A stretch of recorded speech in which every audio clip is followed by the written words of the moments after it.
Welcome, everybody. Welcome to our 11th episode of Black Dance Stories. Wow, wow, wow. Here's a note about why we are here. Our dance world was pummeled by COVID 19, and Black dance artists are finding ways to talk about life during this time.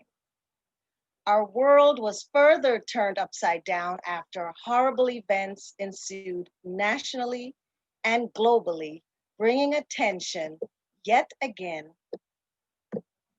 yet again to the Black Lives Matter movement.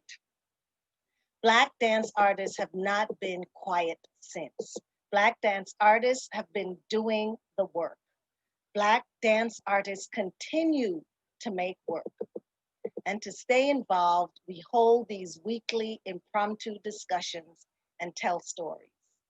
Black dance stories. This is one action. And here, the Black dance community promises to stay involved like many other Black people outside of our community. We are a community working together to support, uphold, highlight, and celebrate Black creatives. Tonight is our 11th episode of what we hope will be many episodes told in the artist's own voices. Another big welcome to our new BDS friends and to our Thursday regulars. Let's go! Please share the love with those inside as well as outside of your worlds. Tonight, it's Nia Love and Maria Bauman Morales' turn. Please meet part of our BDS team. I'll go first. I am Charmaine Warren. I am a Jamaican. I am the great-granddaughter of Ida Boyd, granddaughter of Solomon Goldson and Ruby Chapman, and daughter of Theophilus Warren and my 94-year-old mother, Pearline Warren, who lives in Jamaica. I am one of 9 children. I am a non-disabled Black woman. I live on the stolen land of the indigenous Lenape people, now known as Montclair, New Jersey, with my husband, photographer and graphic artist, Tony Turner. Our daughter, Ashay Turner, a Black ballerina with locks, is going into her junior year at Boston Conservatory. I have locks that fall to my shoulders. I'm wearing a bold print dress and amber earrings. Behind me are photos of our family, a large plant, a lamp, and African masks. I can't imagine not having dance in my life. And each week, I am so honored to share this, my dance life, with each of you, and to be in this space with members of our indefatigable dance community. It makes my heart warm. I turn it over to Kimani. Thank you, Charmaine. Looking beautiful this evening. So You too, sister. thank you. And you too, Nick. I didn't forget. You too, Nick. Thank you. Hello, everybody. And everybody out there. I can see you all. You're looking gorgeous tonight. Make sure you have your wine with you. So I am coming, yes, I am coming to you from the village of Harlem on stolen Lenape land. I am a Black, non-disabled woman, and I live with my 9-year-old son. I am sitting in my dining room. I have a golden low-cut haircut and an orange, bright orange shirt. I am the granddaughter of Lucille Madison. I teach because of her. I am daughter of Ronald Augustus Fowlin. He is a Jamaican warrior, and Anne Fowlin, my son's woman. I dance because of them. My son Tamayo keeps me present with the fascination of a blossoming young visual artist. And with that, I will turn it over to Nick. Thank you, Kimani. Hi, everyone. I'm Nick Hall. I'm Haitian American. I'm a Black, non-disabled man. I was born in Brooklyn to Sheila and Curtis Hall. My family, including my sisters Isabella and Victoria, now live in Montclair, New Jersey, which is on stolen Lenape land. I am also a recent graduate of the Ailey Fordham BFA program. I'm currently in a white room wearing a button down with tigers and flowers. I'm going to pass things over to Kimani. Well, hello again. And I want everyone, please, to first of all, think of having this Black Dance Stories continue for many years, many years to come. And with that, we are looking for your donations. So please, if you have, please give to our Venmo account. And we have amazing artists, especially for this month of September. And everyone right now in this time could use some donations. So their information will be in the chat. And please donate if you can. With that, I will turn it back to Nick. Thank you. So I want to ask everyone to put your name down in the chat. A big part of Black Dance Stories is creating a community, so we want to know who's watching with us tonight. So leave your name, say hi to your neighbor, get that chat going for us. Also, while you're there, please subscribe to our channel. It really means a lot to us. Also like, and also if you haven't already, follow our Instagram at Black Dance Stories. Follow our Twitter, which isn't Black Dance Stories, it's BLK Dance Stories. Give us some love over there, and also follow our Facebook page. And as Kimani was saying, give us some support so you can find the links for the artists and our page in the Google Doc that I dropped in the chat below. And on that note, grab a glass of wine, a cocktail, a glass of water if it makes you happy. But let's cheers to Black Dance Stories. Cheers. Cheers. Stories. Cheers. You now have a ticket to a fabulous event tonight. Cheers. So Nick and Kimani are gonna say bye-bye for a little bit. We'll be back. Bye-bye, my lovelies. We'll see you in a little bit, not too long. And we will welcome Nia Love. How lucky are we? Mama Nia, Hey, come y'all. through. Hey. Hi. I'm so Hi. happy to be here. Oh my gosh. I'm so happy to be here. Right, right. I'm so happy that you said yes. Thanks, Mama Nia. Cheers. Welcome. Cheers. Cheers. So wait. First of all, what does it say? Oh, Queen of Irvine. Where'd you get that? Of course, you are the queen of everything. My granddaughter. Okay. She's like, here, Nima. I like it. I think you like that. And what's in it? A hot toddy that my husband made Okay. with a little bit of rum Just a little bit of rum. Of and some tea. course. Ashe. Ashe. Introduce yourself to the people. It's so cool that you're here. Oh, I'm so excited in so many ways. Hi, everybody. I'm Nia Love. I am presently on stolen Lenape land, living in now what's designated as Harlem, USA. I am the great-granddaughter or the great-great-granddaughter of, and check this out, Charmaine, I didn't know that until you started talking about your thing, but I am the great-great-granddaughter of Winfield Scott Chapman II. Chapman, and the granddaughter of Winfield Scott Chapman. My grandmother on my matrilineal side, on my mom's side, is Marguerite Freddie Fleury Robinson Chapman. I am the daughter of Ed Love, sculptor, educator, and object power maker. That's one of his pieces on the back wall, which is called Legacy. I am in my living room. I am wearing my hair kind of up on a little sashy thing on the side to my left. I have gold hoop earrings on. I have some beaded white necklace from India. I'm wearing a sleeveless dress that's blue. I have a bird in the background that you're going to hear from time to time. So I'm going to lower my energy because he's covered already and I don't know why he's making all that damn noise. I am the mother of 4 children that I've raised here in New York City, right here in my home. My oldest daughter is Turquoise Kim Love, who has 3 children of her own and is married to Muhammad Abalali. They have 3 children who are my grandchildren, of course, and they are Mia Isis Solar Laleda and Kaya Lily Wajet, and my youngest one, Ali Salim. My next daughter is Zipporah Selena Roney, who is 30. And my other daughter is Makata Nwabunkosi Margurose Roney. Oh, we forgot Lily too. Yeah, we got long names. Makata Lily Unwabunkozu Margurose Roney. And she's 26. She just turned 26, y'all.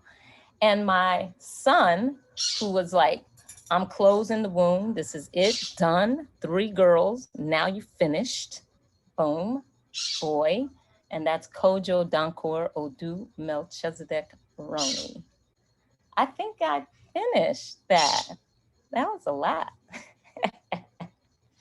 So I'm excited. You know, I want to, let's do this for a second. Let's do another drink because, you know, why not?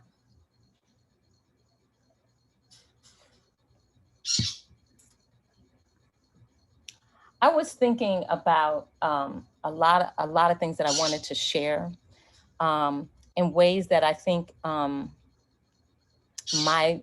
lives, right? My lives have converged in a way that have allowed me a certain kind of a clairvoyancy, if you will.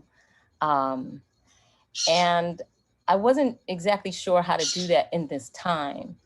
And then I was like, you know, the thing that I do best is the thing that I think a lot of us who are here do best.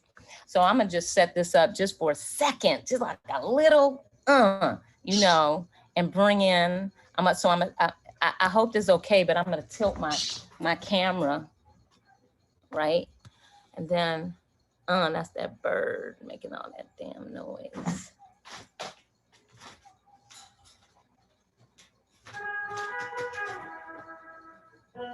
This is the shit that's been on my mind for a long time.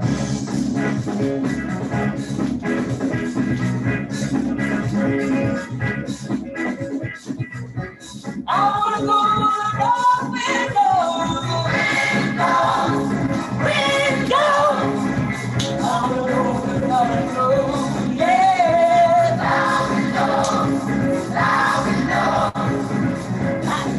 y'all can get up and do it with me.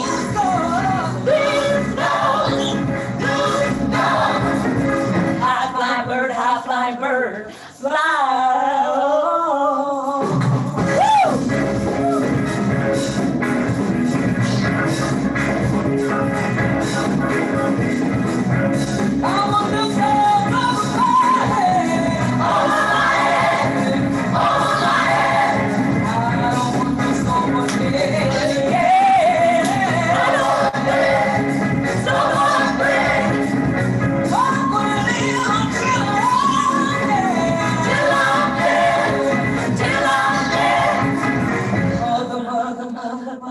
Save your child.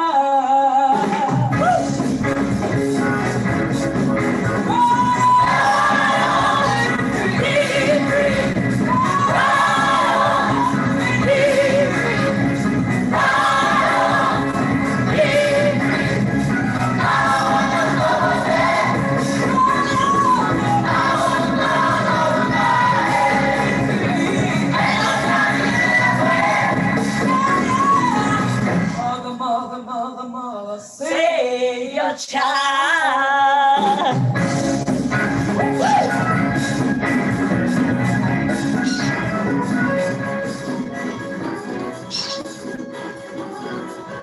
Yes! Boom! Dang. Woo!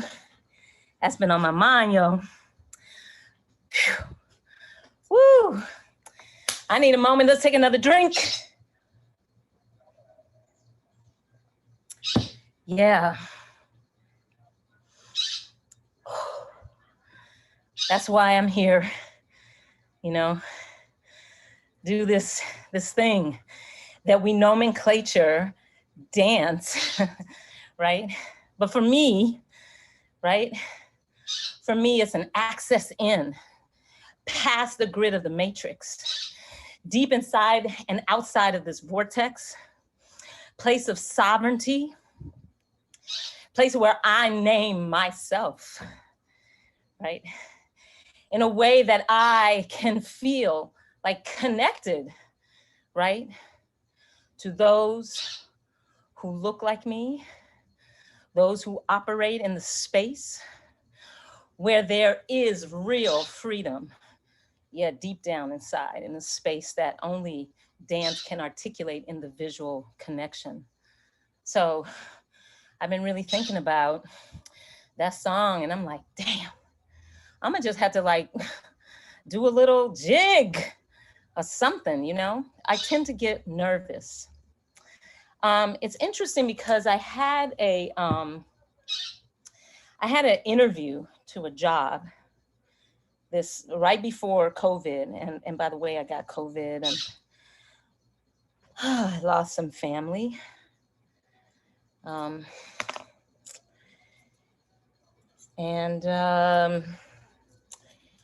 Yeah,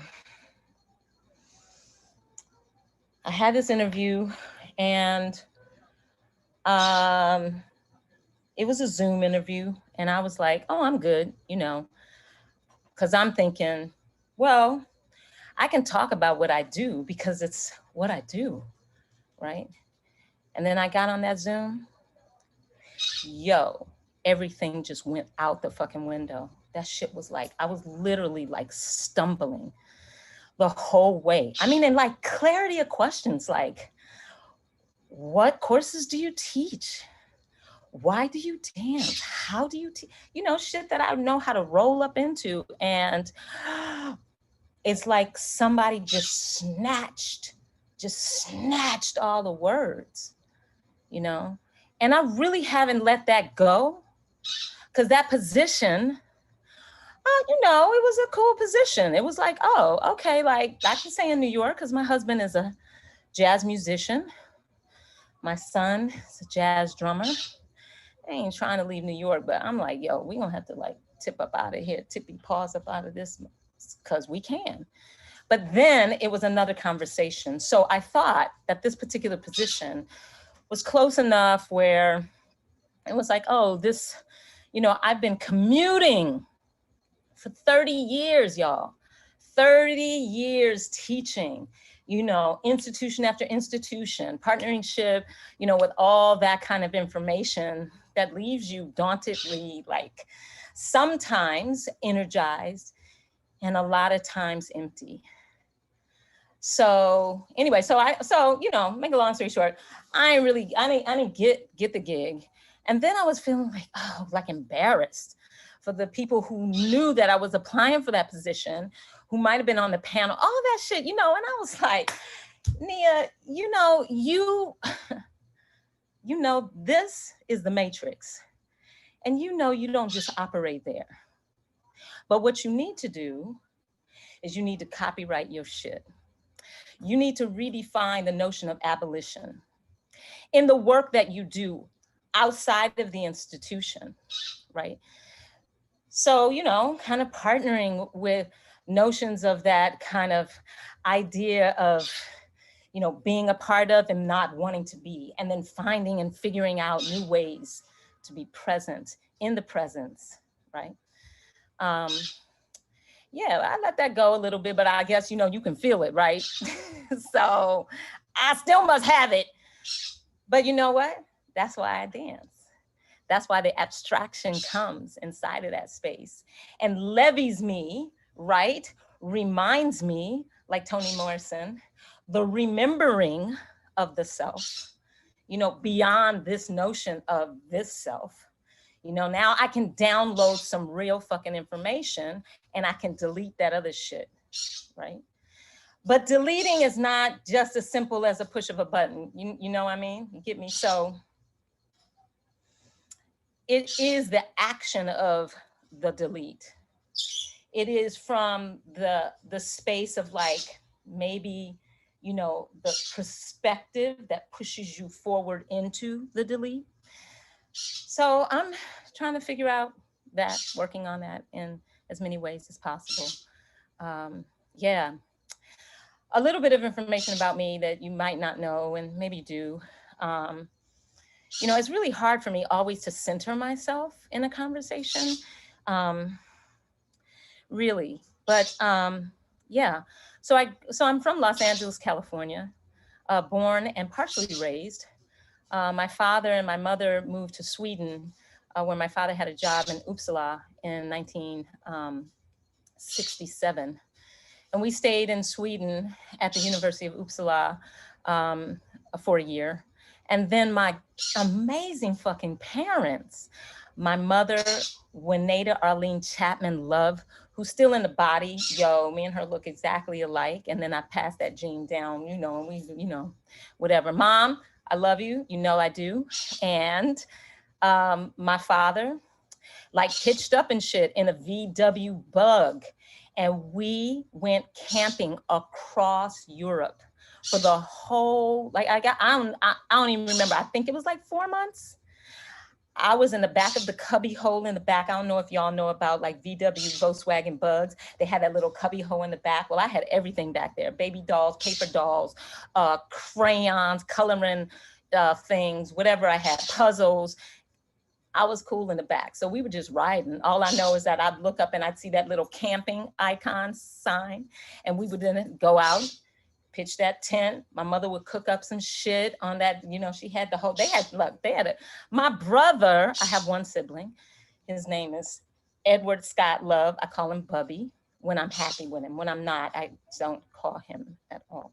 But no, okay, so that was just a little read on the side. But you know, siblings have that, you know, but I love him. And so we just like cooked food, ate, went swimming, went hiking, lived for like, it must have been the summer. So it must have been like 3 months.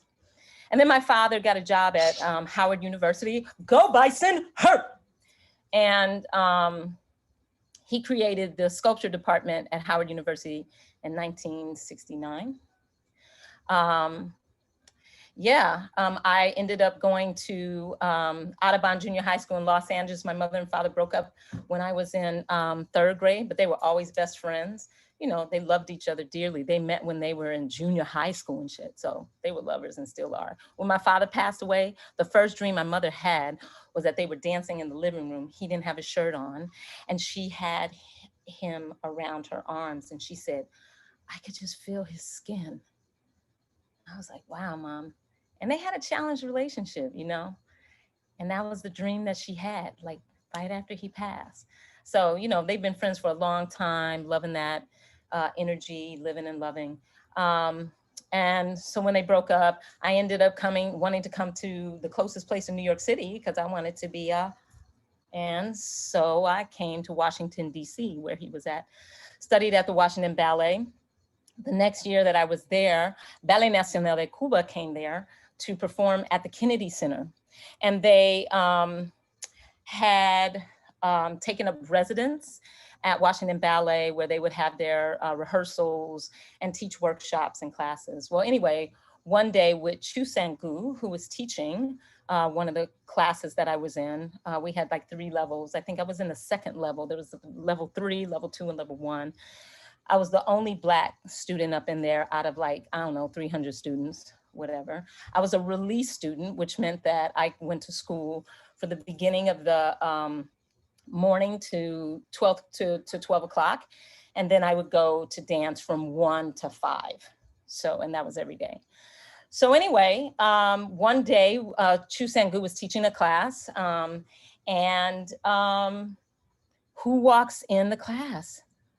Alicia Alonso. She walks up in that class. I'll never forget that shit. We were in Ron de Jean's at the bar, yo. And we tipped back, and I looked and I saw her. And listen now, see, I didn't tell you this, but when my mother was in school, when she was going, you know, she was at that point, single parent, was going to school at the same time, working full time. And she would go to the library, and I would go up to the stacks where the dance books were.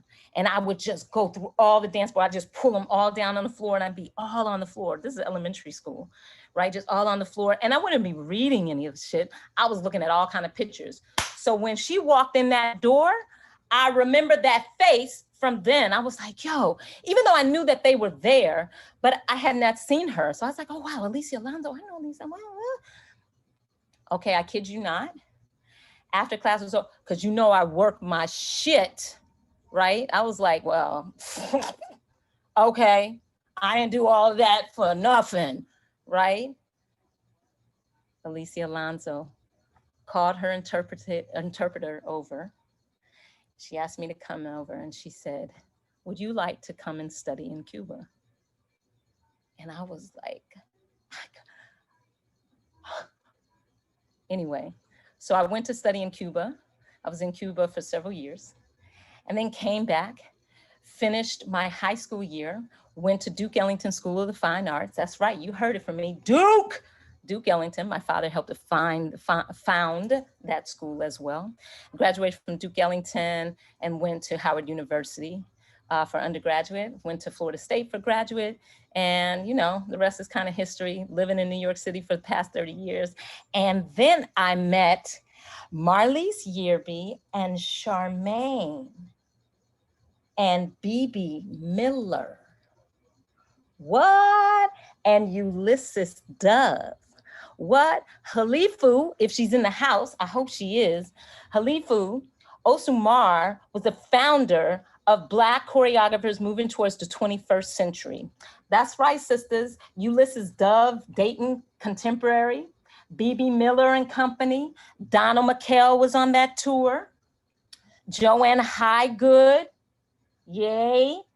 David Rousseff, because that's who what? Miss Charmaine, Aziza, Renee, all dancing. See, that's their little picture. And yours truly. That's right. We were on tour. That was my first tour. I was 26 years old. And that's when I met Charmaine Warren. And Marlise too, yo. I mean, so when I came to New York, I was looking up Jawale. I was looking up Diane. I met Marshall Sweeney. Marlise and Ron Brown and I created a summer like program at Ferretta, where I was teaching at Ferretta School of Dance on Broadway and what was that? Broadway and Lafayette, 622 Broadway Lafayette. That was where Dance Space was, Dance Space before it was Dance New Amsterdam, right? Yeah, all of that.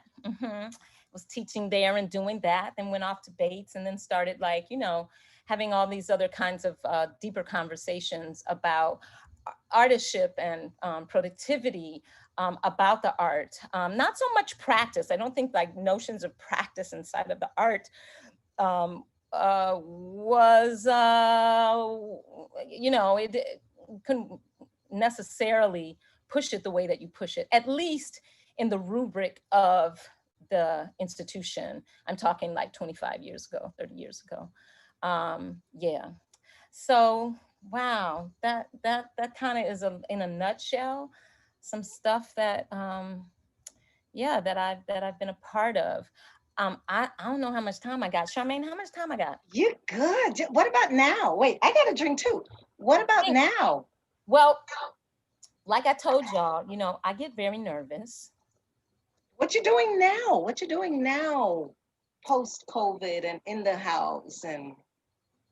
That's a really good question. Well, I think that, and I don't think, right now I'm really trying to understand how to access a certain kind of energy through the screen, you know, while I teach, while many of us are in a virtual world, you know. And it definitely has flattened the playing field for everybody. In the way that spatiality, right, is a new kind of, well, I can push into the concept from maybe these notions of like Buddhism, if you will, like they can house themselves and compartmentalize themselves inside of the space. And then I can challenge the screen too, like, right, to find that space and the place too, right?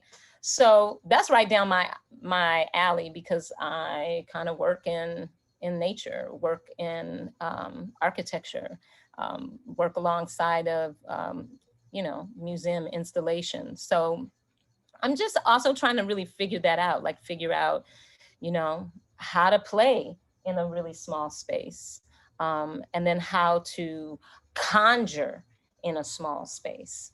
And also really rethink my relationship to those that are cohorts with me. I don't know that I really feel like calling them students and me calling myself a teacher. I think that it's broader and bigger than that. I think, so I'm challenging some of those paradigms.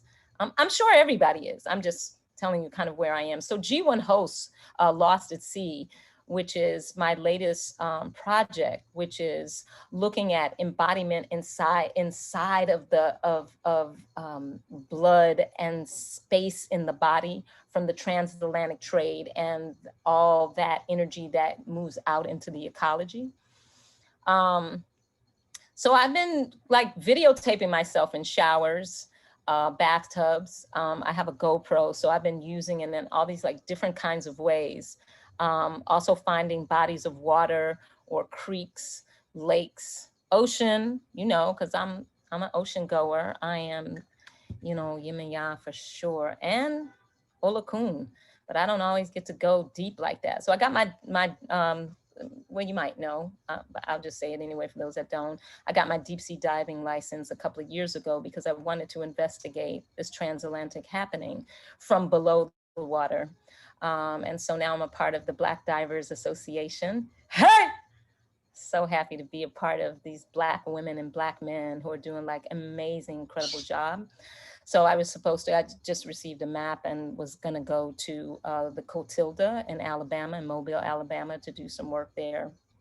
COVID put a stop to it in a certain sense. But then it really made me like rethink, am I going to look at the Cotilda, right? Or am I going to transverse that waterway?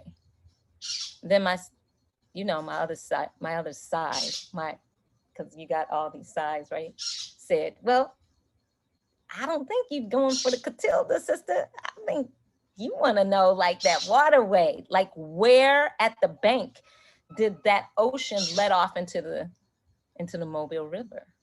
So I started kind of doing that. So I've been in the mix of just researching, thinking, just thinking about that.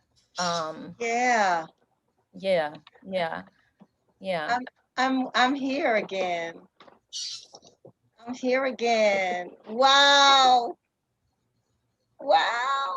Cheers. Cheers. You got company coming. Guess who? Maria Bauman Morales. Come on in, Maria Bauman Morales. So I got some shout out. Oh my gosh. But Cynthia Oliver's here. Don Robinson is here. Trevian is here.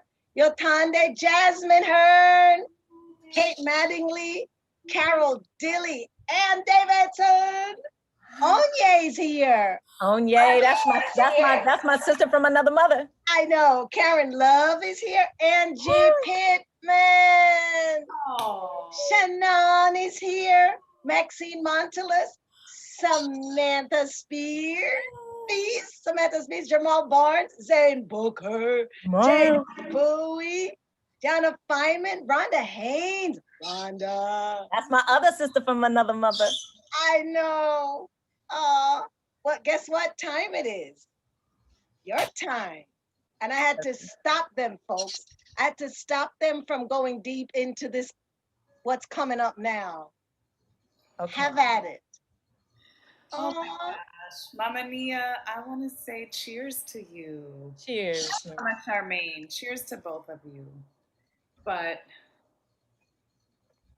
cheers to People may you. not know that we have a long history of dancing together, and we have the scars to prove it. The literal. Okay. You remember that, huh?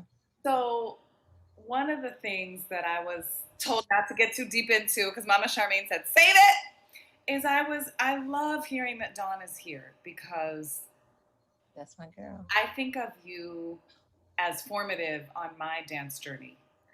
And Dancing with Blacksmith's Daughter was major and amazing. And then when I started making my own work, and Dawn Robinson and I were both members of Wow Cafe Theater, I remember we were so like shy and sort of like, could we commission an amazing choreographer on our own? We were sharing a concert, The Gratitude Project. Yeah, And we put it on together, just ourselves, self-produced.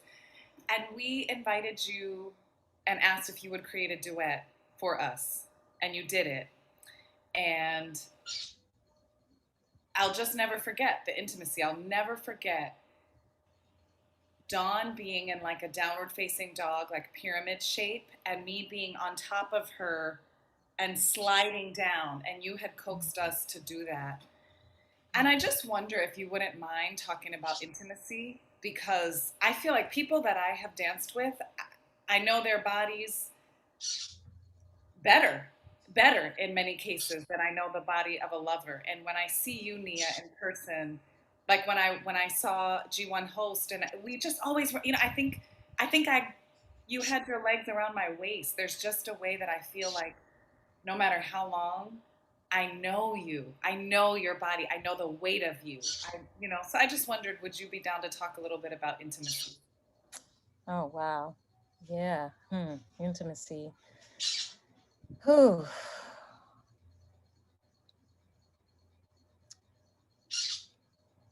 Yeah, I think intimacy is an opportunity to push beyond fear. Right? It's an opportunity to remake what you've been given. And what I mean by remake, I mean re-examine maybe re-examine deeply. It's an opportunity to not necessarily use your eyes. Yeah. But maybe use your eyes like lips, or maybe use your nose like a tongue. It redefines like sensibility and sensorium. And all that is really, really wrapped deeply in liberatory practice, and understanding, that you and I are in this matrix together in a way, and we make this moment up, this time.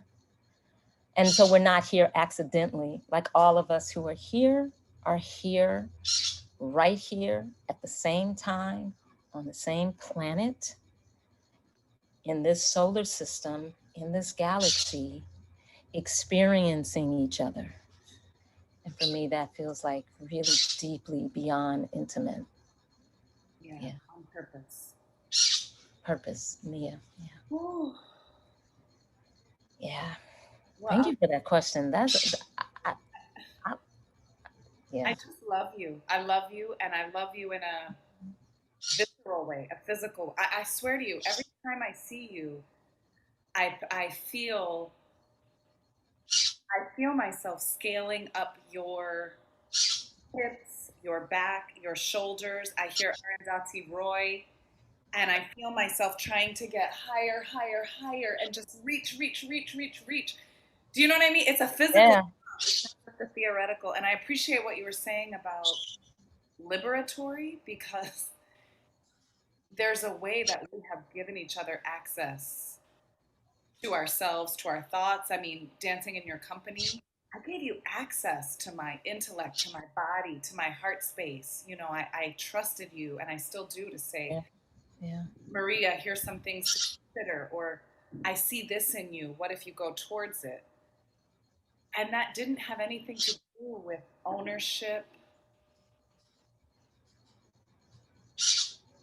I don't know. It just feels like grace, the way that I know your body, and I think you know mine. I definitely know your body. Yeah. Yeah, I'll never forget. That's the whole thing I was talking about Toni Morrison and the notion of the rememory. Like if a house is out there that you were born into and that you know and you lived and it burns down to the ground, it's still out there somewhere in space.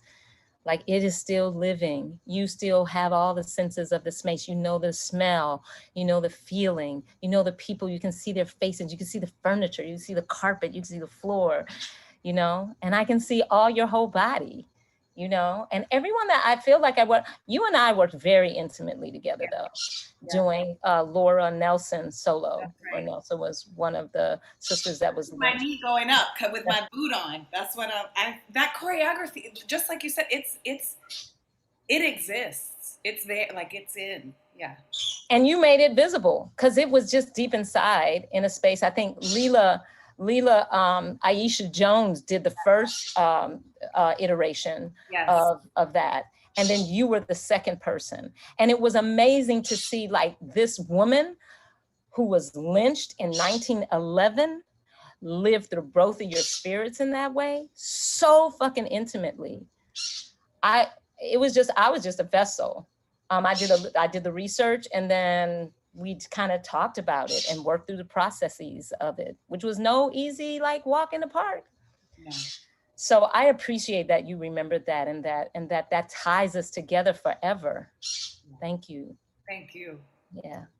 I have so many questions for you, but I don't know if you have any questions for me. I'm gonna pause for a second because otherwise I got a lot. I know I got questions for you, but the thing that's burning in my gut is I'm gonna murder that bird. Don't murder the bird. What you need to do? What you need in this? I need to cover the bird, but I covered him. But now I got to cover him again because he just must know that we are on public display. Because he's like, what?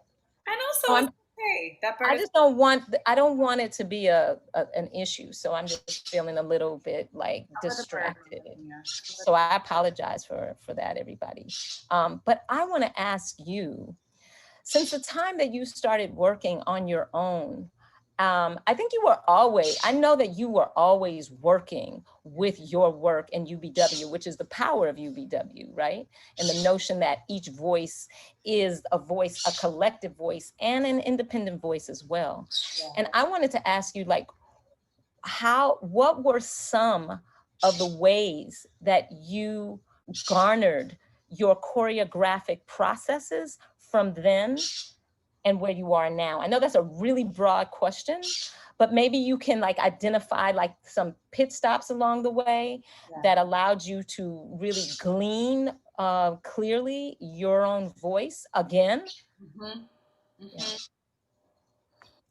The first image that comes to mind is dancing on top of my mom's feet in our living room in Jacksonville, Florida. You know, that will always be my first duet. You know I'm about to cry, girl. Yeah. Wow. You know, because that's where we went. Yeah. With you and Don. That's, you know, and I didn't really know, and so go ahead. I'm with you. Talk about intimacy, y'all. Y'all don't know. It's a lot. Mm-hmm. So my mother is alive, but we're fragmented. And that will always, always, always be my very first duet, my first love partner, my first house. And so when I think about a choreographic voice, I think about being guided first and standing on her feet and dancing in the living room. And her swaying and letting me understand something about love and intimacy and rhythm and breathing together and having access to another person's body. The duet remains my very favorite form. I love it. Mm-hmm. It's juicy for me. It's a bottomless well. Mm-hmm. I think another pit stop along the way. Huh. Hey, Mama Charmaine. Hey. I'll just say a couple more pit stops. Is that okay, real quick? Oh my gosh, absolutely. Oh, good. I'll say working with Jalale, of course. I mean, Ashe, give it up to Big Mama Jalale. Mama J. Mama J. before Urban Bush Women, when I was her student at Florida State, and the way that she this is a big pit stop. She knows this story. That basically, I'm very proud to say I was in all of the work that she created at Florida State while I was there. I just, it was a glommed on love affair, at least on my end. And I'll never forget, I just wanted to get it right so bad. I wanted to get it right. I want to get it right. At the end of one rehearsal, she said, Maria, she was giving notes to people, la, la, la, la, la, okay, whatever. You know, so-and-so do this, so-and-so this, so-and-so investigate this. And Maria, and this was right before rehearsal, Maria, for next rehearsal, my assignment to you, and I was ready, like, what? What is it? Okay. You was ready, right? Right, like, okay, what could it be? She said, Maria, my assignment for you is to not ask any questions. Yes. I'm sorry, what? Sorry. I was not okay. I was not okay. And we laugh about it now, obviously, but that, I look back and was pivotal for me. This Yeah. idea that you either have answers or you don't have answers, and that's okay. There's a pregnant journey in there, and that journey will be the thing. And that no matter what, somebody else can't give it to you. And that there's not a correct right, like in a dichotomous either or, yes or no way. Mm-hmm. And that stays with me now. Mm-hmm. That idea of like, Mm-hmm. we'll find a path by feeling. Yeah. And even once That's we found tradition. a path, we might want to leave it. Mm-hmm. Or we'll find a path by listening to the bird. Listen, Nia, Maria, folks. Oh, the bird is quiet. But first, Raquel Moore is here. Laura Marchese is here. Shayna Bloomfield is here. Alicia is here. Stony Darling is here. And Colin Kelly is here. But Angie, Cynthia, and Onye say the bird is fine. That's right. Listen to the bird. Find Thank that y'all. path by, come on. Thank y'all. Thank you. Thank you. Because why not? Why not? Right. It's what's happening. And we three are all improvisers with skeleton architecture, dealing with what is. That's another, I love dealing with what That's right. another thing. We So come cheers. from the jazz tradition. Cheers, y'all. And guess what time it is? It's time for Maria. See you in a minute, Mama Nia. Y'all later. Mwah. Maria Bauman Morales. Hey, Is it a year? it's 2 years. Can you believe No, it's not. we did it literally August 25th? Okay, clearly. Time goes. Introduce yourself and. And I'm happy to. I'm so happy to be on this plane with you, on the same plane. So I am Maria Elizabeth Bauman Morales, and I use and take she and her pronouns. I am a Black cisgender woman with, I would say, a sun-kissed glow of skin. A light version of a sun-kissed glow. I've got black curly hair, and I've got it pulled back now, so it's kind of smooth on the top and then curly coming out at the back. I'm in my living room, and there's a teal wall behind me that was painted by my wife Alicia, and there's some artwork in teal and coral that we made together, right next to our coral couch. And I'm in Lenape Hoking. I'm in a place that has been and still is stewarded by Indigenous people and really built up in this very building heavy way by African and Asian people. And it's commonly known as Flatbush, Brooklyn. So I think that's where I am. That's what I look like, but it's not who I am. Who I am is a spirit really happy to be in this body right now. And I came through Daryl Elizabeth Arden LaRoche, my mother, And George Hill Jr., my father, George Hill Jr. is an ancestor now. And I am the granddaughter. I have 4 grandfathers. I have Thomas W. Bauman, a Navy man who was also an ancestor. Deacon Willie Wells, who loved that old time church. That's what he would say. And he would tape record. And I'm talking about recently, not a long time ago. He would bring an old-fashioned like tape recorder to the church and record church and then listen to it all week on his tape. So I have to say that about Deacon Willie Wells, who is an ancestor now. I also have Anthony LaRoche, who is an esthetician and hairdresser and lover of all things beautiful. He's in a body still. And George Hill Sr., who is also an ancestor, who I didn't get to know in this body, but who I understand was like a wild thing, a rake, who had a good time and would be up in the club. So those are some of my people. And my grandmothers, I am the granddaughter of 2 amazing women who are still alive. Faye Canis Bauman, who is a white Southern belle, the hostess with the mostest, who could cook her face off and also is amazingly brilliant. And Miss Emma Wells, who is also, Mrs. Emma Wells, who is also alive, can also cook her face off, a Black woman in Georgia, and is my patron saint, the person who I admire the most in this world. She teaches me about love.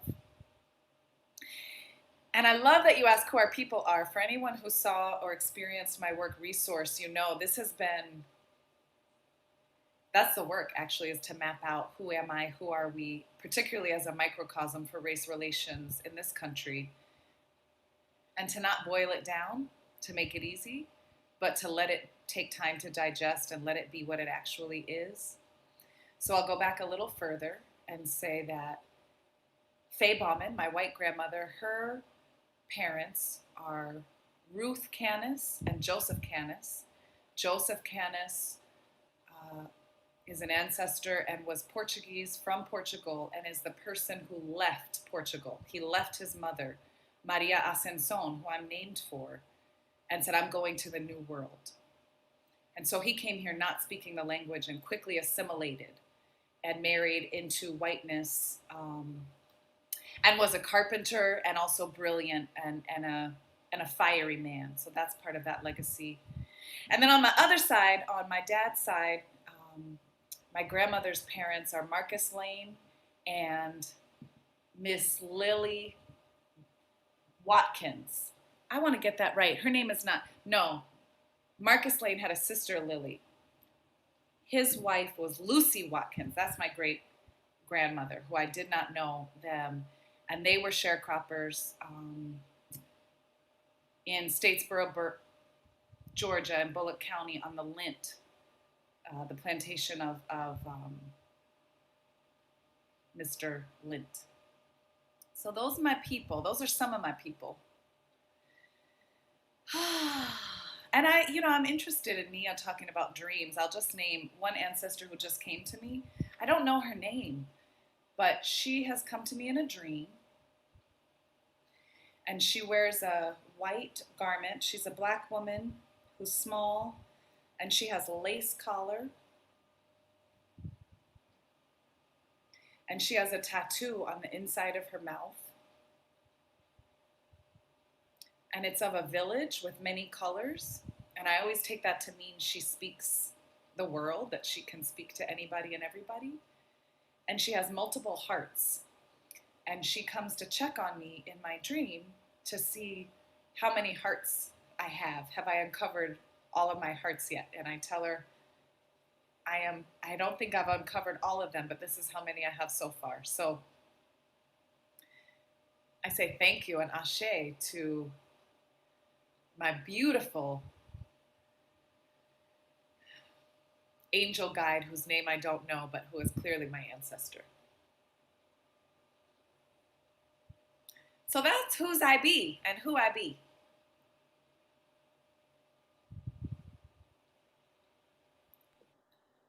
and oh, how do these people, what do you do when they come? Oh, well, I'm grateful. I really welcome my ancestors. And one of the, I think, superpowers that I chose before I got here, before I came to this plane in this body this time, I know I must have said, keep me covered in ancestors, guides, and mentors because I'm blessed down to the socks in all three of those. I think I chose a lot of challenges, but I also did really well. I said, please keep me covered in my ancestors, my guides, and my mentors. So I invite them. Resource was. So here I'll just share by way of answering that question. So this is part of the choreographic notebook that it's busting. But when I was making resource, this was some of the pulling together of family history that I wanted to and needed to do for my own spirit and to be creative with this piece. Show it again and closer to the camera. Show it again. Yes, ma'am. Well, I was looking at how on the white side of my family, I have a whole genealogy notebook because somebody on that side has been interested in history. And of course, on the black side of my family, I have recipes and resources and stories that are oral and embodied.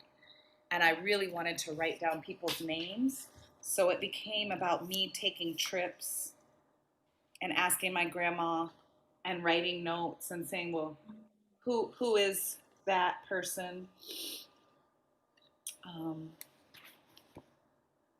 so this is a sacred text for me. But you asked, what do I do when my ancestors come? And one of the things I did was to make for them.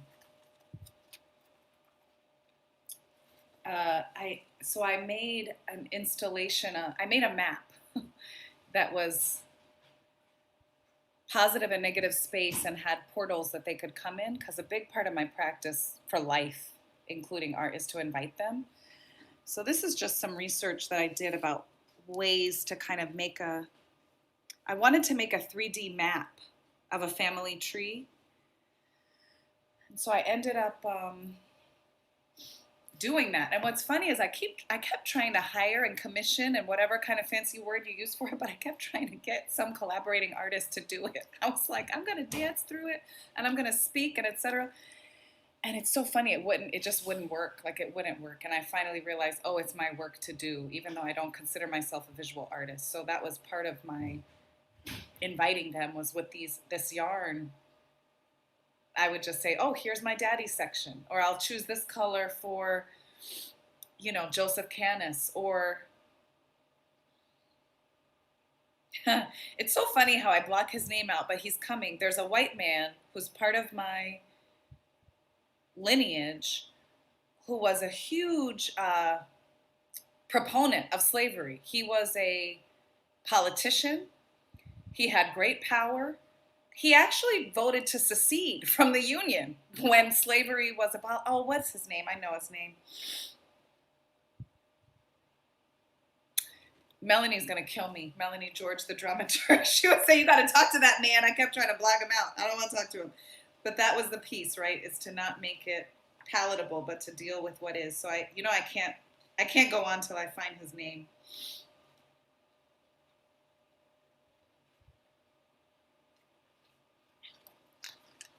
Ayers. Yeah. Ayer. Ayer. So I would make a section for him in the installation in the portal. And then I would say, just like I did with my mom, with her feet, I would say, you can dance me. I invite you. Well, you were there, Mama Charmaine. You saw it. My daddy was a performer. I mean, he danced. Before my grandmother, Mrs. Emma Wells, she's always been religious, but before she got real religious, she used to go to the club and bring him when he was little. And people would give him money because he would be cutting a rug, like at 6. He would be just going in. And so my daddy loves to be in resource. I would say, you could dance me, Dad. He would sing songs and do all kind of stuff. So I guess when you say, what do I do when they come? I greet them and I'm grateful, and I do invite them, and they mostly come in dreams to me. Yeah. And they manifest. Well, they do. I mean, the piece before Resource that I made was called Dying and Dying and Dying. And that Mhm. was a celebration of endings and also of our never ending infinity,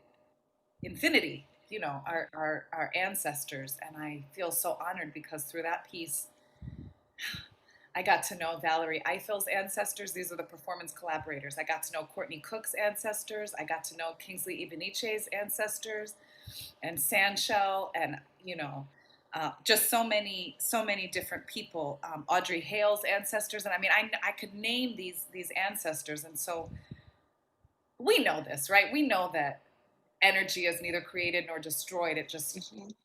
takes shape, and so I'm really grateful to have a physical body right now. And I'm grateful to be in communion with all the beings who don't have physical bodies and just say, well, what about y'all? What y'all got? Let's dance together. So Dying and Dying and Dying was that. And now, not out there. Like Mama Nia said, what's happening? Where are you? I think right now, uh, right now um, is an uncovering of wholeness. And part of that is being courageous to name wants and desires. I'm working Okay. with a fierce crew of MB dancers, and we're creating this thing called Desire, a Sankofa dream. Because it goes backwards and forwards, right? Like we know we just really could fold time and our beingness. When we have a body, when we don't, it's Sankofa, go back and fetch it or return and get it. And thinking about, well, one, a site responsive. I just love dealing with what is, because everything seems complicated. So it's like, well, shit. I guess that's what it is. So it's site responsive. It doesn't need a stage. And now it's site responsive in the digital space. So right now, looking at what are our shared desires in a digital commons? Who gets muted and unmuted? Who decides? Nobody. Can we can we share space and be responsive to the spaces that we're in and build intimacy in this space now because it's the one we have? It's really looking at Black queerness and what does it mean to center ourselves when we've been decentered? And I don't mean for a white or a straight gaze, but literally to center ourselves for ourselves feels like a practice. I don't know how, because that hasn't been the script that I've been given. So with the dancers, it's literally a practice with a score and with some text, but also through a lot of exercises to say, can you find yourself this way? Well, what about if we do this? Do you find a bit of yourself? Do you have any spiritual recovery here? So, and then of course, choice making in a time of fascism. And that's same as it ever was, right? Our ancestors have been making choices. And so I'm trying to think, well, what choices are mine to make that get me towards holism? And who wants to practice choice making with me such that we can be unfractured at the same time as can we be affected by each other and porous? I told you I'm fascinated with intimacy. So I'm going, well, if you and I share space together, if you do your chin like that, what happens if I try to do my chin like that? Why I want to make a different choice. I don't like it. But then did I learn something? Yeah. So can we have our own desires and be in a group at the same time? And not be in the room at the same time, right? Well, in a group at the same time, in a community, But you're right, not necessarily a room. But you're rehearsing. We're practicing. I had such a good talk with Martine Whitehead. Mm.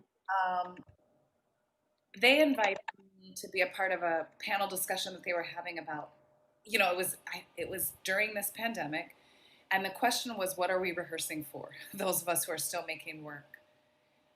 And I felt, it cracked my head open. It was so beautiful. And I'm grateful for their scholarship and just them being a thought partner in the world. Because what we came to is we really, and Ron Reagan was part of this conversation, and also Poke Chop. But what we came to is that rehearsal seems to be about doing something again and again, deciding that this is the way. And I've done that. I mean, I've been on tour for many years. I think there's something beautiful and necessary about rehearsing, about saying, Maria, this is the X where your light's going to be, figure out how to get there. Do it again, do it again, do it again. And it has an agricultural reference as well that's about making the path again and again and again so that the path stays, in the wilderness. Whereas that doesn't feel like what we're doing, actually, because we don't know the path right now. So practice to me feels different. It feels like experimentation. It feels like trying things. We don't know. I don't even know the thing to tell the dancers to let's rehearse this again and again and again. But I think right now what I'm doing is a series of experiential exercises. And then we talk about it and go, were you able to both be porous, be present to your surroundings, and make choices within yourself all at the same time? Well, damn, we don't even know. We don't have a lot of experience doing that. Okay, let's practice again. So we practicing. We not rehearsing, but we show practicing. So who are you practicing with? These amazing people. I'm telling you, I'm down to the socks in amazing people. So Sharon Bridgeforth is the dramaturg, and that Black Mermaid Man lady is amazing and asks questions that get right to your gut and soul. And I just hope, I'm sure everybody checked out Sharon's work, but if you haven't, you need to read all them plays and look at the video and see the performances come to life. So Sharon Bridgeforth is the dramaturg. And then the amazing performance collaborators are Wendell Gray, Johnny Cruz Mercer, Angie Pittman, Ziomi Law, Courtney Cook, and Audrey Hales. And the creative producer for the work is Maria Warshaw. And the person making the amazing new website and trailer, website I should say, which is a work of art in and of itself, is Ashley Phillips, who also has contributed sonically to the work. And Kiara King, who's my midwife with MB Dance, making sure that we have our I's dotted and our T's crossed. And she's a dancer and an organizer and an administrative associate, but I bring her up because the work can't happen. Desire Sankofa Dream can't come to fruition if I'm only ever writing emails and e-blasts. So she really is part of the team. Yeah. The emails and the e-blast to keep the attention, to keep the energy going. What else do you feel like you have to do? Not feel like, what else do you know you have to do? I'm Sharon right now. So she has to rest. And dying and dying and dying, that was one of the lessons of dying and dying and dying. That piece, I know ancestors were reminding us that as Black people, we've been worked. And I love to work. I really do love to work. And it's hard to suss out, do you love to work, Maria, or do you get a lot of praise for working hard and you love to be engaged and curious? And part of that is also taking rest. So dying and dying and dying was an investigation of cycles. So I think one thing that I'm still learning, but that I do know in my bones, is that I have to do is incubate, is inhale as well as exhale. Ashe to that. And how do you rest? I be resting by journaling and my gratitude practice. I have a morning practice where I do my reading. I write my gratitudes, what I'm grateful for. And I just be quiet. Because people who know me I know I love to talk. I be talking. I am a verbal person. I love words, but it's nice. That's part of, I think, my rest of my spirit is in the mornings to be quiet. Ashe. Oh. I do my yoga practice in the morning too. No, you do Beautiful goddess. Oh, you beautiful. And the meditation and the time to be quiet and to shut out all the noise. And that's your practice. The quiet is the thing, the answer. Have you found anything new since this is the non-talking Maria Bauman Morales?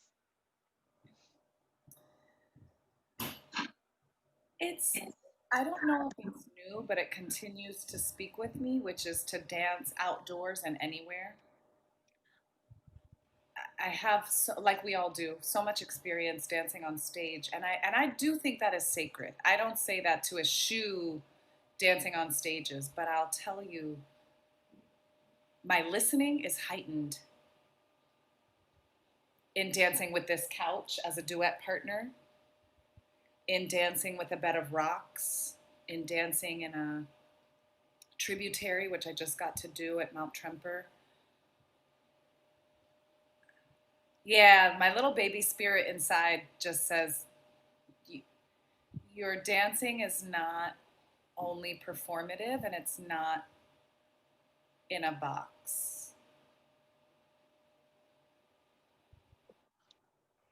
I have to say that's a quote from Jamara Roberts, who said, I don't want to dance in a box. Really? Yeah. Wow. It's a thing. Yeah. It's a thing. Let's bring Mama Nia back. Please. Let's bring Mama Nia back. Mama Nia, come on back.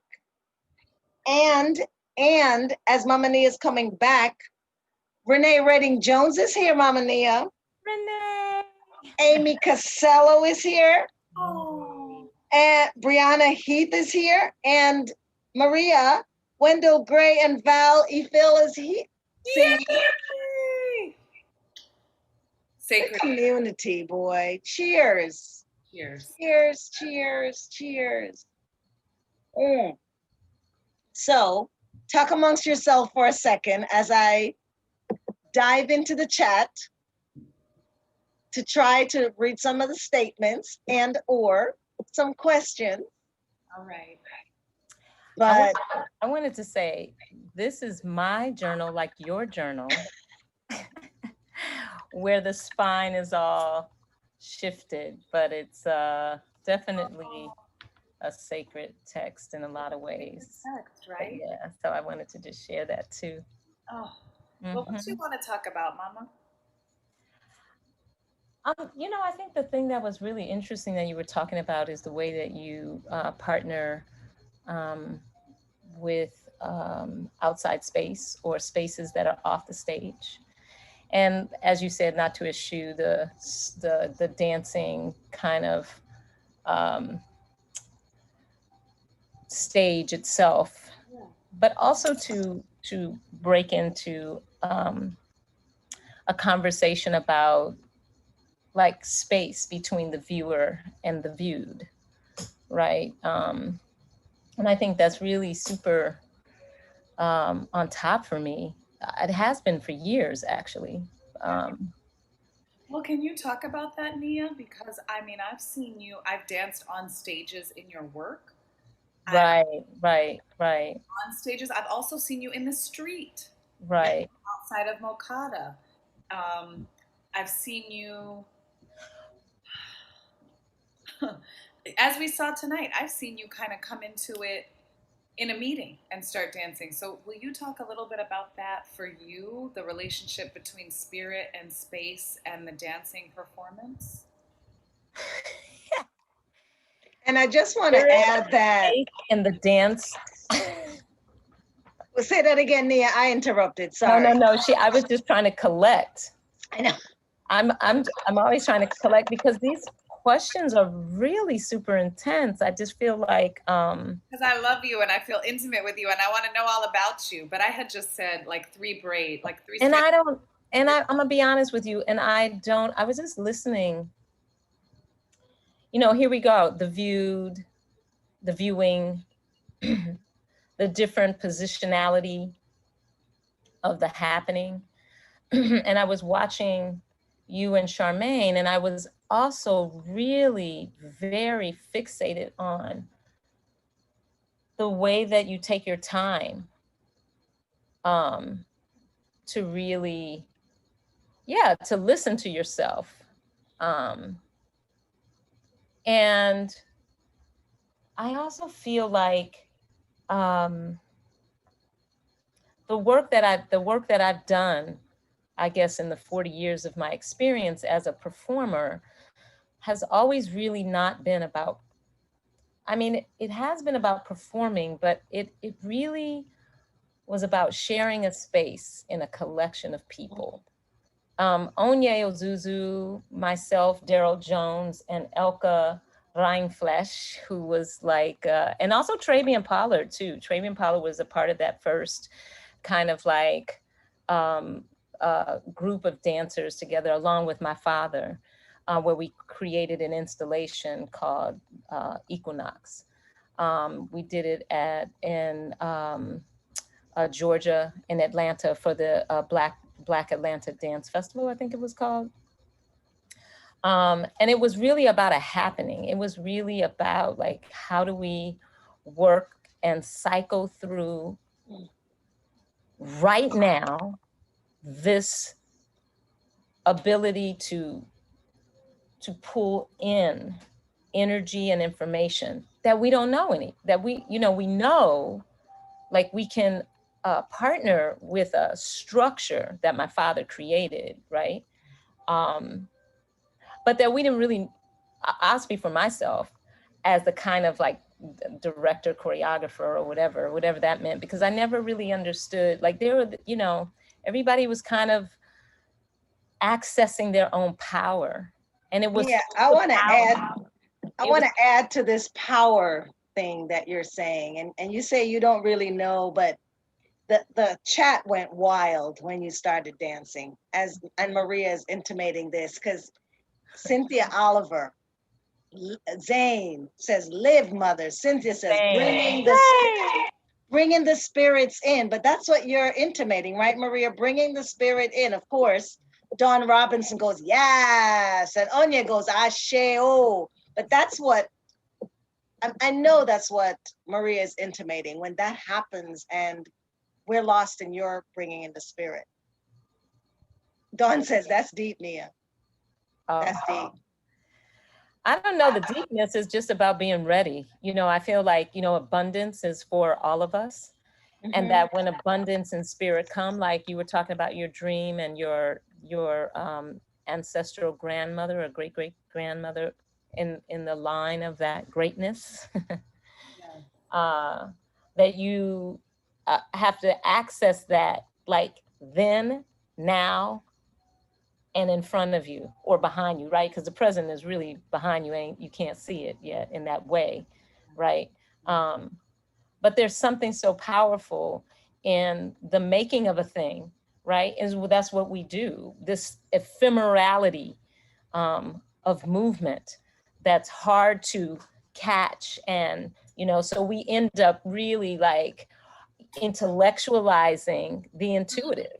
And the intuitive is already an intellectual space, right? Dig. So we don't, like, what the fuck? I don't have to nomenclature it really, or do I really, for it to be a rubric to study?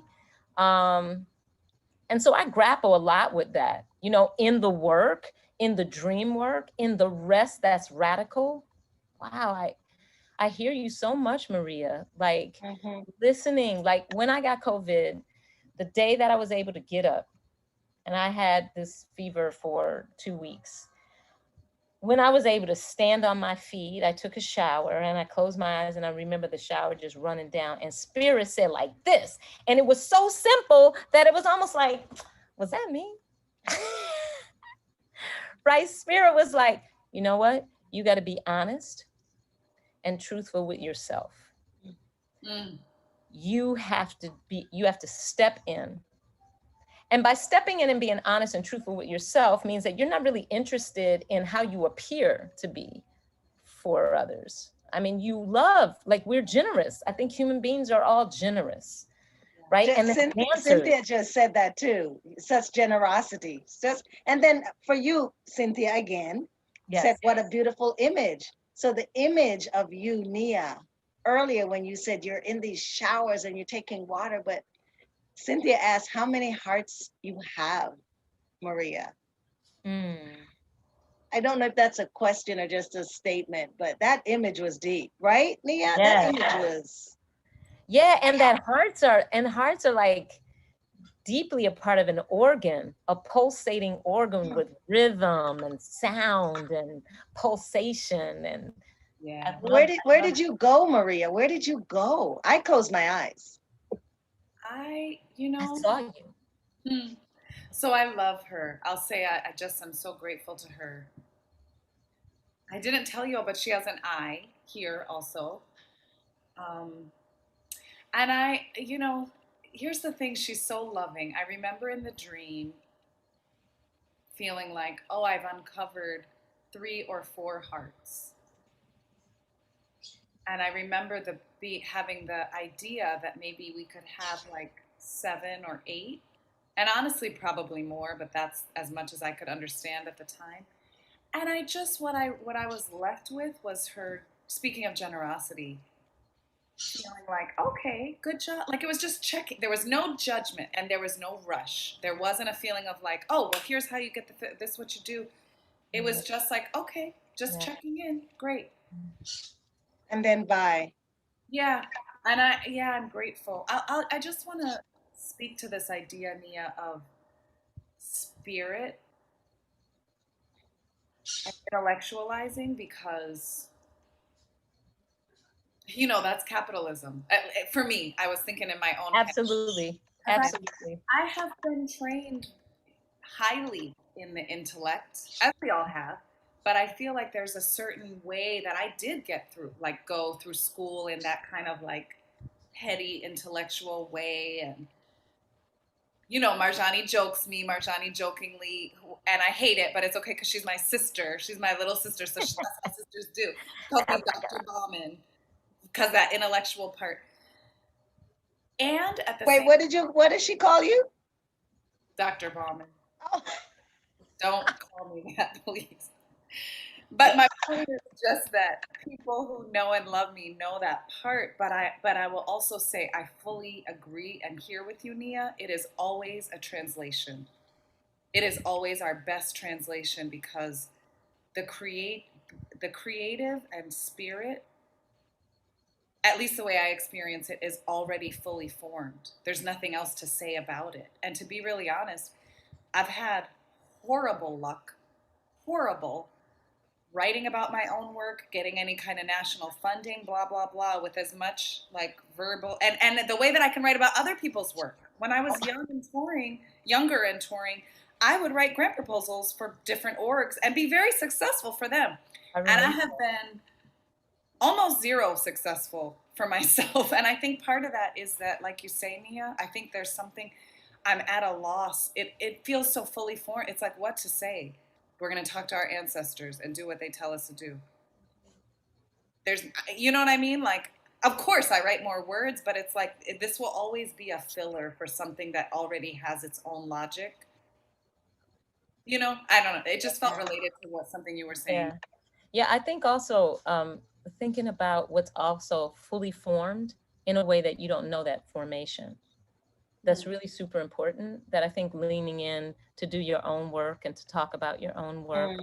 Because I think our work is, I'm also thinking about the ways that I'm working with my ancestors. My father was really very prevalent in my life, and his death is still deeply inside me, right? Like it forms every aspect of the way in which I'm even thinking about every project. Every project is almost the same fucking project. From a different lens. It's like 6 hearts. Yeah. Damn, I didn't even think about that shit. Right. It's like 6 hearts. And that was my father's like his sign. He would send me stuff, and instead of putting his name at the, in the left-hand corner of the envelope or the box, he put a silver heart. Remember that, Onye? And, I just, so I'm thinking about this formation that's not formed in the way that we, like you said, I think it's 7 hearts, but, well, I don't know, that's as much as I could understand, right? So it's like almost the understanding of this thing. I think at least for my practice too, I really have let go of formations, like notion of like, oh, this looks like this looks like this is who this person is. I don't even know if that person is a person. Like you were saying, oh, this person is in this body still, and that this is an ancestor. Yeah. I don't even know if those people are ancestors anymore. Those people are ancestors to me, Yeah. right? But are they on to their next journey? Come Right? on. Ashe. Come So on. I don't know, like, how Ashe. do we like really contend and attend to that? You know, You here know, we go back to Tony. I'm Rememory. gonna throw Onye's question in here Uh-oh. What is because Hey, Onion. hey, and I'm gonna try Maria first. Yeah, sure. Wow. And of course it's 7:25. What about dancing as lineage, learning dancing, intimacy through legacy? Because you just threw that in there, Nia. Yo, What that's about dancing as lineage / learning dancing / intimacy through legacy? yo, we need a podcast. I know. Okay. But Maria, Sorry. step on that a little bit maybe, because Nia just said what she just said. Yeah. You know, this idea of lineage, I just keep thinking of cycles and circles. So I'm starting to mistrust lineage, honestly. I'm thinking of clusters and group, and I don't mean mistrusting my like heritage or my people, but this idea, I'm just not convinced that we're ever separate. Like even that I have a separate line from you, Mama Charmaine, or from you, Nia. Do you know what I mean? It starts to feel like, how do I learn how we're intersecting through this physical practice? And I mean, I trust that people have all kinds of practices. I know I just came here and need to know it in my body, but it certainly feels like intimacy. I mean, it's why I love sweating. I don't know, something about something coming from inside of me and then going to the outside of me feels so inherently generative and intimate. Like, And trans. that's interesting. Well, I want to hear you talk about that. I think I'll just say, I'm just thinking about my daddy dancing me. Yeah. And it does feel intimate. It feels like I invite you to be in some of my body space, and also that I get invited, you know, to that ancestor who I don't know, or to Ayers. You know, I feel like in dealing with him, there's something that I get to learn about empathy and failure, because I think he failed. I mean, I think he was wrong, but then it makes me go, and he's my elder. I mean, it's a hard one. It's hard for me to swallow, but I'm going to try to not make it palatable and just say what's true for me. I think he failed. I think I love him. And I think and I hope that as a spirit entity, he loves me and us. And so then I'm left to contend with that. So when we think about physicality and intimacy and lineage, yeah, it just feels like, yep, I'm connected to that guy. I can't disconnect. And there's intimacy there, and there's a contending with, well, in what ways am I failing? And in what ways do I beg humility from the people who come after me? I don't know. Wow. So Tony Turner says he needs some incense and stuff to listen to us all. Come on. Tony, I'm gonna come. Yeah, I gotta bring Kimani and Nick back. It's 7:29. Well, this That's a Onye. I want to push into that question a little bit later, but Come on, come on, come on, Nick. Go, Nia. Yeah, legacy. I mean, I was thinking in a relationship of trans, because I'm thinking trans inside of itself, translateral, transatlantic, right? Transpose, like it feels really also italicized, like it moves at angles, like legacy moves at angles, almost like, you know, Onye's technology of the circle, like I know that's not yours, but you brought it, Onye, to, you know, to the space in that way. And that cyclical space that comes on top and then goes under the water and then comes up again and then shifts out and takes a little bit of the blood and the sodium and then it's not in the body anymore and then it's out in the ecology and then where's the legacy now and then what is that asterisk that's really a risk inside of like trying to understand the legacy and that is not necessarily a problem solving, that is a being with. It's just so full and so thick and so rich. And I think dance is the very thing that's the vehicle. Come on. Like, the thing that we say is dance, like, right? Come But the on. participation of that is Come on. We're bringing Nick in with us. He just graduated. Yay. We're bringing him into the fold. This is, and like Zane said, it's like intellectualizing love. Why? Why do it? Well, we have to say goodbye. There are reasons, but it's worth asking. Kimani said no. No. The layers deep of all the goodness that's going on here is just too much. Don't want to let it go. Don't want to stop. No. so nice. Last words, Mama Nia, Sister Maria, last words. And we didn't get to a lot of the questions, but that's what happens. Well, maybe just my last word is about gratitude and may we stay connected. So much of the emailing and whatever feels like product oriented, and I'm trying, ing, haven't learned, but trying to shift into, can it be about this? Can we have our conversations? This isn't, thank you for opening this portal and it's not the end. So really thank you both and all. Shay. Yeah. Mama Nee. Wow. All of that, all the gracious gratitude, abundance, in this very pressurized time. I'm so grateful for us to be together in this kind of space that's inside of space. And so I'm also feeling that since like no words, it's soundscapes that we all are participating in. And yeah, I'm so grateful. Yeah. Shay. Kimani, Nick, or am I supposed to do shall I do the next week now? Say, who's next? You got it. Next week is Camille A. Brown and Jason Samuel Smith. We just keep going. Cheers to us. Cheers to this BDS team. Cheers to all the fabulous people that aren't here today with us. Cynthia Tate. Wow. Who else? Yes. Sadia Hartman, I talked to her. I was hoping she would come in and play. Christina Sharp, I was hoping she'd come in and play. The BDS team, Gabe,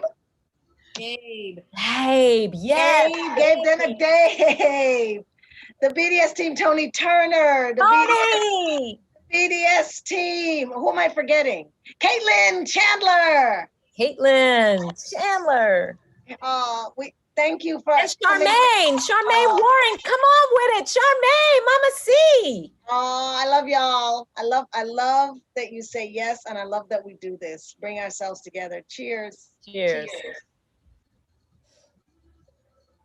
Drop a dime, y'all. This was an evening spent with fabulous people. Drop a dime. You got a ticket to the show tonight. Or a dollar. Drop a dime. Bye, everybody. See you next week.